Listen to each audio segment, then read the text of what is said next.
Welcome back, boys. Got a big episode coming your way here. We got the postseason round one coverage for both week 14 and 15 of the NFL season. So you can see who will be advancing to the championship and who is facing the cold, treacherous waters of the late December, early January lake this upcoming winter. We also have had quite a few events happen since our last video. We were going to bring you a half update last week. However, we got a little distracted by some assistant and coach affairs happening at some local universities. But we will address that at another time, I suppose, because we have Matthew Juckno, owner of the Fancy Fees, here to join us. And he's going to give us a breakdown of his matchup as they had a big win against Gliz Mafia with a 304 to 299 victory, punching their ticket to the championship this upcoming week. So, Matt, welcome to the show. Why don't you give us a breakdown of how your boys were able to pull this one out? Big win late, but first give us what your boys were able to do in week 14 to set you up for success. Just want to say thanks for having me yet again. Shout out to those over at Gliz Mafia. They put up a good fight, but in the end came up a little short. Yeah, he's a very good opponent. We knew he was kind of on a heater coming into this one, so they had a lot of momentum. So we knew we were going to have to really grind and really go back to what we're made of to pull out the win in this one. Week 14 for us was a little tough. We had our kind of our up and coming star Drake May on his bye week, so we had to go with the tried and true Jordan Love. He had somewhat of a solid day, putting up about 21 points. Uh, Other than that, Jean had kind of a terrible week, so we were a little bit scared there. But really, what helped us through was our waiver wire pickup, or I think we traded for him, Travis Etienne, putting up 21 points. Devontae, not too hot of a day, but then DK Metcalf kind of made up for that one. Mark Andrews, he's been kind of a letdown ever since we acquired him this season. Just hasn't been the tight end one that we have been hoping to see. But then again, he did come up big for us in one of our previous games, so it's hard to write him off. RJ Harvey, we're looking at him. He's had a couple stellar weeks ever since J.K. Dobbins went out. He's looking to really hit his stride here in the last coming weeks. Matt Prater, nothing special out of him. Solid day overall for your kicker. But then I think the bright spot of our week 14 was that Miami defense putting up a nice 31 points for us. We picked them up on the waiver wire a couple weeks back. We knew the New York Jets were on a little bit of a skid, so we were expecting something big out of our defense, and I think that's what really put us over the edge for week 14 there. All right. Now we'll take it over to week 15. I believe you were down a few points, but not too much heading into week 15. But your boys were able to rally late. It looked a little doubtful heading into Monday Night Football, but you were able to squeak it out in the end to give us the breakdown of what went down in week 15. Yeah, so we knew we were pretty happy with our week 14 performance, and we knew that we had to keep it close in week 14 in order to give ourselves a shot at a win in week 15 here and take the matchup. Put in our up and coming star again, Drake May. He had a pretty stellar performance. Shout out to that little troll Dave Portnoy trying to write off the Patriots, or I'm sorry, the geez, oh Pete's the Bills, and say that the Patriots had it on lockdown after the first half of that game. We knew that wasn't going to be the case, so we were happy that Drake May came back out and was fighting.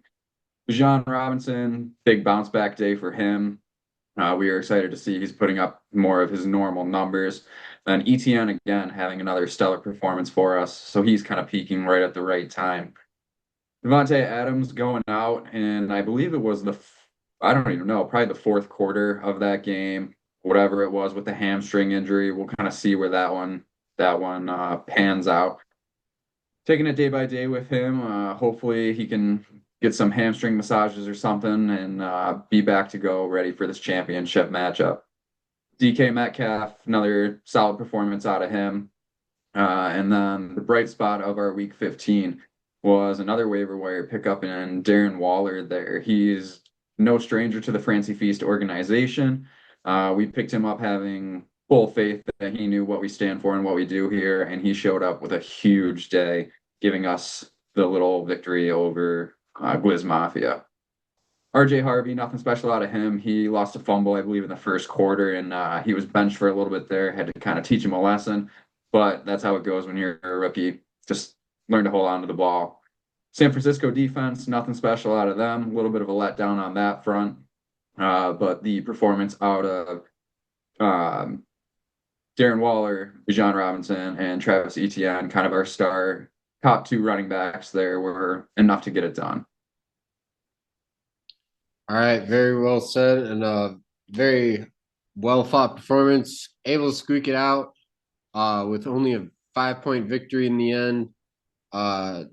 Devon A. Chain on the flip side here for Gliz Mafia did his best to keep up. He had an 18-point day, but it would not quite be enough as Darren Waller's 24 and Metcalf's 14 would put on Monday Night Football, put it home for the Fancy Feast, and now their attention's turned towards the championship. So, Matt, we'll get more into the championship outlook at the end of this video, but just what's your quick message to the league as you head into this final round?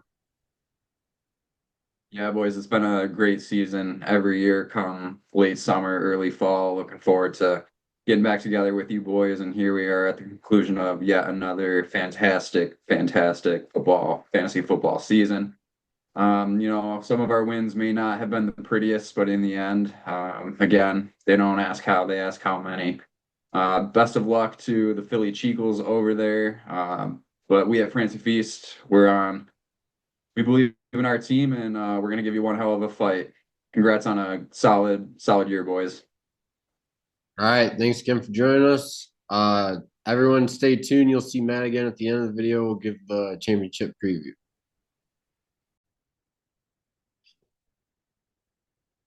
All right. On the flip side here for Gliz Mafia, it would be a well-fought effort, throwing up a very impressive 299 over the last couple weeks, but they would end up falling just short to the heartbreak of fans all across the Mafia. We'll start here in week 14 as they still had some valiant efforts throughout this one.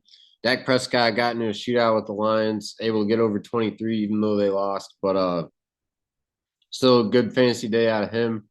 They were happy to take that. Running backs both flirting around 20. Same with the receivers. Zay Flowers was able to eclipse the 20-point mark. A couple single digits at the bottom, but the Broncos would hold them together, and they would actually take a lead into week 15. And it honestly looked like they were going to win it for most of this one. Still some pretty good days out of them in week 15 as well. Josh Jacobs showed up to perform. He was able to find the end zone twice, good for 25 points out of him.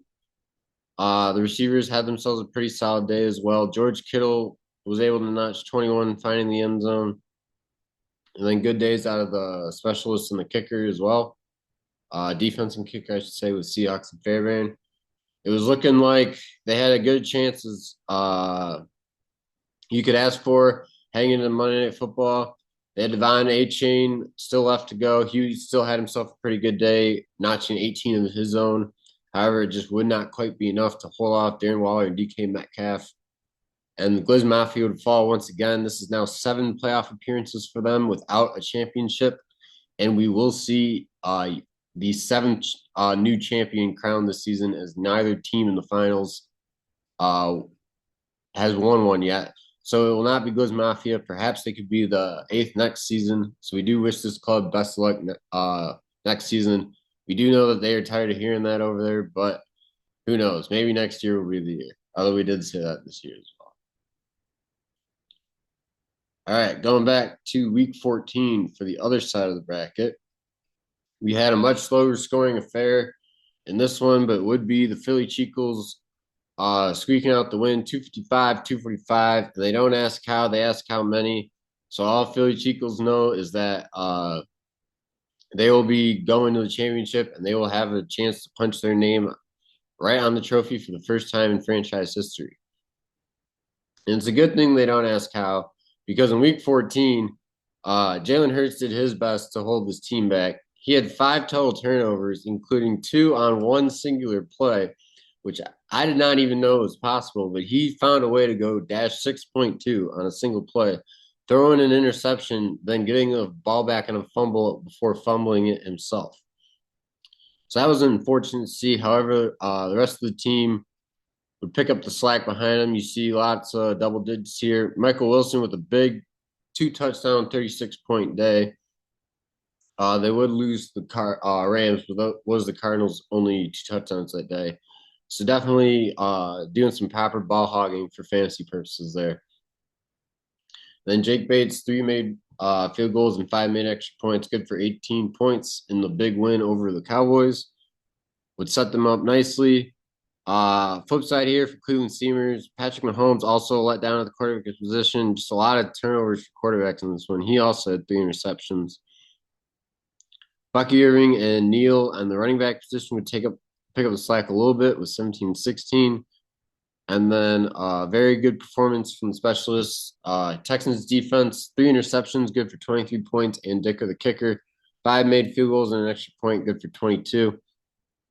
So this one would still be close heading into week 15. But it would be the Philly Chicos ended up squeaking it out. They would make a QB change after that abysmal performance by Jalen Hurts. And Brock Purdy would deliver for him. 3 touchdowns. He did have a fumble loss, but he's still good for 33 points. So I think they'll find a way to forgive that. We'll see which quarterback they decide to go with in the championship upcoming here. Jonathan Taylor, not as good of a day, only 14. We normally see better than that out of him. But Nico Collins, finding the end zone twice, good for 25 points out of him. Dallas Goedert, also good for 25 points, also finding the end zone twice. Solid days out of the specialists, and they would squeak it out with a 10-point victory over the course of 2 weeks. That is not much, but they will take it and be happy with it. And like we said, they now have a chance to compete for the championship. Flip side for Cleveland Steamers, they now go to the third place game with some disappointment. Patrick Mahomes, torn ACL and LCL, I believe it was, so he's out for the season. We have our thoughts and prayers up to him. Us over at Texas had 10-4s have caught many touchdown passes from Travis Kelce through him, so we hope he makes a speedy recovery. But that was definitely a letdown spot for this team in this one. Caffrey and McLaurin also solid days, hovering in the mid-teens. A few single digits here from Bucky Irving and McConaughey, especially only 2 catches for 3 points. Trey McBride definitely deserves a shout out. Front of the end zone twice, 36 points in this one, 134 total yards. So he definitely came to play. Looks like that might have been their team's only scores that week. And then Dicker the kicker and the Texans defense having good weeks again. So they can't put the blame on them. But 245 is definitely not what this team drew up heading into this one. They would have liked to see a better performance. But this year will just not be their year, as it turns out. They now head into the third place game against Gliz Mafia, while Philly Chicos heads to the championship. So we wish best luck to both these teams in the upcoming round, especially Philly Chicos.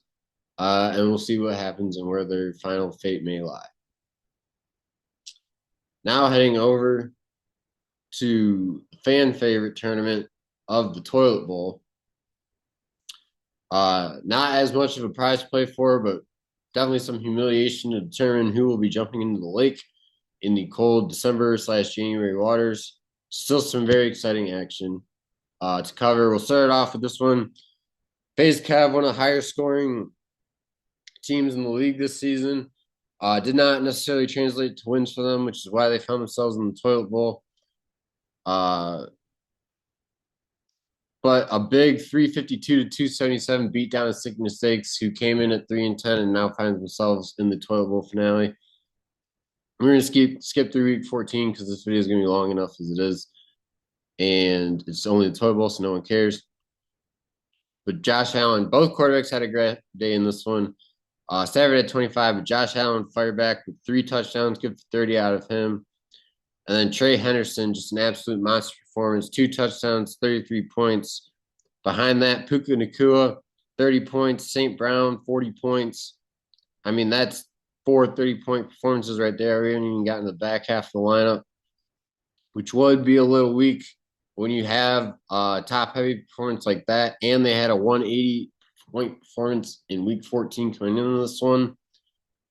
So that was all they really needed to do. They ride this one home comfortably. They now head to the 7th place game where they will be stress-free, not having to worry about falling in the lake. Like Sticky Mistakes did last year, and they now face it again. Like we said, strong performance out of Stafford in Week 15. JMO also had himself a very good day. 27 points with 1 touchdown on 7 receptions. Lions would come up just short, but he definitely played very well himself. And then Eagles defense, good for 27 points. They didn't even have a touchdown, so that's just a very good day when you're able to do that. They had a shutout of the Raiders. Rikers, 12 points, also probably worth pointing out. A few single digits and maybe some guys hovering around 10 or 11 here would not quite do it for Seeking Mistakes against, especially against such a monstrous performance out of FaZe Kev. So they now head to the Toilet Bowl finale. We wish the best of luck to them as they hope to stay dry and warm come season's end. But it will be either them or Wallace Pluto, who fell at the hands of Can Pams by over 100 points. It was a 2-point or a 2-week match, excuse me. So it's not the normal 100-point beatdown, but still very embarrassing. 317 to 214 win for Can Pams. They were able to do it behind the heels of the usual suspects. The Ravens didn't have the greatest days, but still finding the teams would be enough for them. Kyron Williams really led the way for them. Big win for the Rams over the Lions. He was able to find the end zone twice, good for 22. Jennings also had 18. I almost forgot Kyle Pitts out of nowhere. We've been waiting for him to go off for like his entire 5-year NFL career. He finally had a big day right in the Toilet Bowl tournament, right when Noah did not want to see it. But we know that the Can Pants were very happy to see 44 points out of him. Like we said, finding the end zone 3 times. And right behind that, a nice 24-point day from Swift and 18 from Aubrey on 4 made field goals and 2 extra points.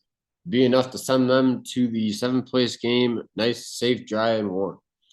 Flip side here, Wallace Pluto, 214 would just not quite be enough to do it. That was the lowest scoring 2-week total of any team these last 2 weeks. So they definitely got to be a little bit worried that they may be the team to see the lake. But there might be some room for optimism. Jackson Dart, 25 points, led the way.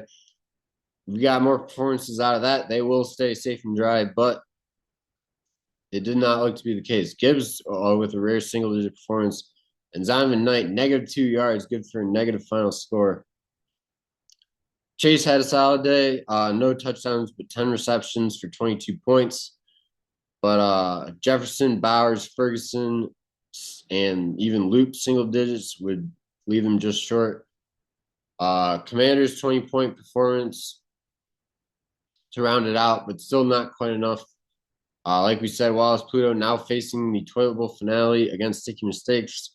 We'll see if they will take this final chance to escape or if they will be the team jumping in the lake. And then real quick, we're going to check in on the Mediocrity Bowl here, which is our 5th and 6th place matchup. Texas size 10-4 is yours truly. We started a little cold, down by about 26 points coming out of week 14. We had some solid performances by Goff and Barkley. Cooper had some great days out of Jackson Smith and Jigma with 27 and T. Higgins 26. But it would be the opposite story in week 15 as we had Jared Goff, James Cook, and the Bears defense all getting over 30 as we were able to notch up 183. Meanwhile, over here, a bit of a dud week for PC Principal. Baker Mayfield, the only 20-point scorer, and a 0 out of McPherson to leave them with only 86 for the week. We currently have a total score of 294 to 224. Texas size 10-4's lead. We do still have 2 weeks to go, as this is a 4-week matchup as opposed to the normal 2-week matchup for the rest of the league. Oh, they're not even going to show me the matchups.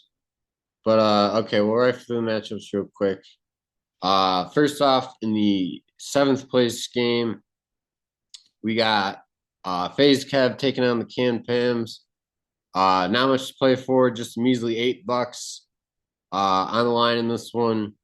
But still maybe some bragging rights and definitely some comfort in knowing that you do not face the lake. And then we also got the third place game. We got Gliz Mafia taking on Cleveland Steamers. They got a little bit more money on that one. There is $20 on the line in that one. Definitely some disappointment on both teams that they won't be playing the championship, but still a lot of pride to fight for, and definitely decent money, more than most of the league has to earn these upcoming 2 weeks. So we hope those boys give it their best fight nonetheless. Now previewing our Toilet Bowl finale. Like we've been saying, this is the fan favorite event of the postseason where we will be determining which team will be forced to jump in the cold December/January waters of the lake. Uh, we do have the two worst teams in the league seating wise coming into this one. Wallace Pluto 5-8 regular season record, and Seeking Mistakes last place 3-10 regular season record. I believe these are the two lowest scoring teams, or at least two of the three lowest scoring teams as well. So we should definitely be in some good toilet bowl action in this one. The regular season matchups also saw some letdowns. The series is 1-1 as a whole. The Sticky Mistakes would win with a 138 to 110 point performance in week 3. So definitely a letdown spot for Wallace Pluto on that one.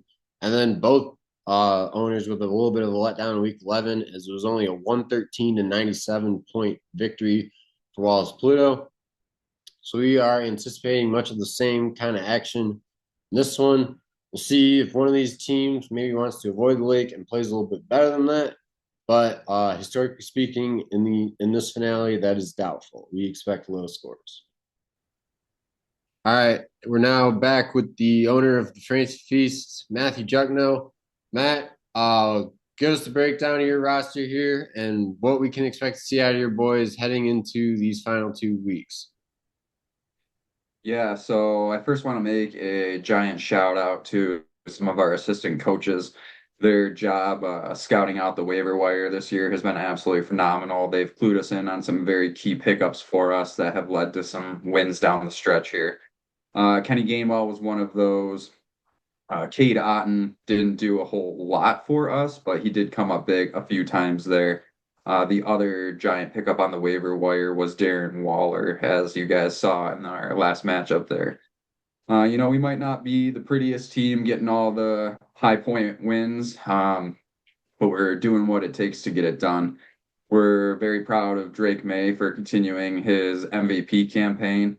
And since the very beginning of our inception, we have been a team that plays and wins by committee. So we're planning on taking that. We're a little bit centered around Bijan, again, and Drake May, but we really take a whole team approach to things.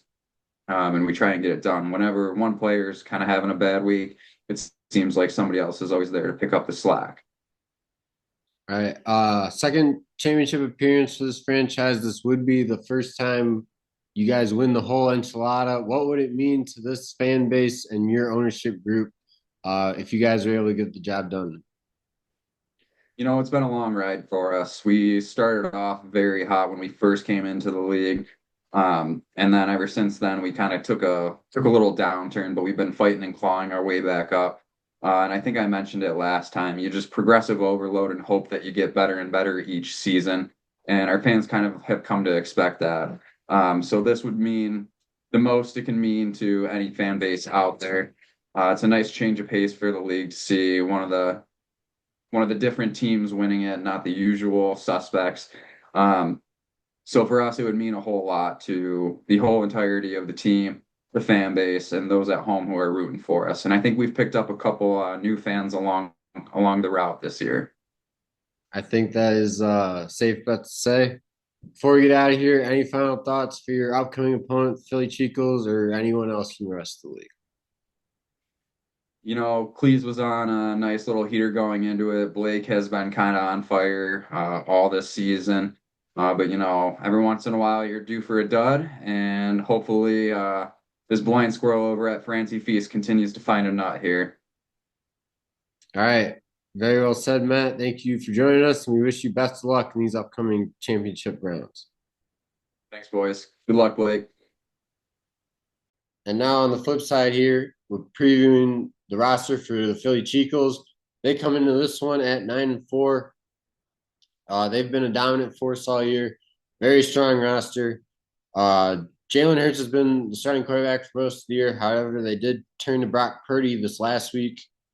So we'll see which quarterback they decide to go with in the championship here. A little bit of a debate in the QB room right now, but we'll surely get that figured out. Jonathan Taylor's been playing like as good of a running back as anyone this season, especially certain weeks. So they're looking for a big performance out of him. Behind him, usually they got Quinshon Judkins and either Dowdle or Monagai going. So definitely expect big things there. And then Nico Collins and Michael Wilson, who have also been playing great lately. A little bit of a iffy tight end situation, but they got a rock solid kicker in Jake Bates and a little bit of a defense by committee. Kind of just depends on the matchup.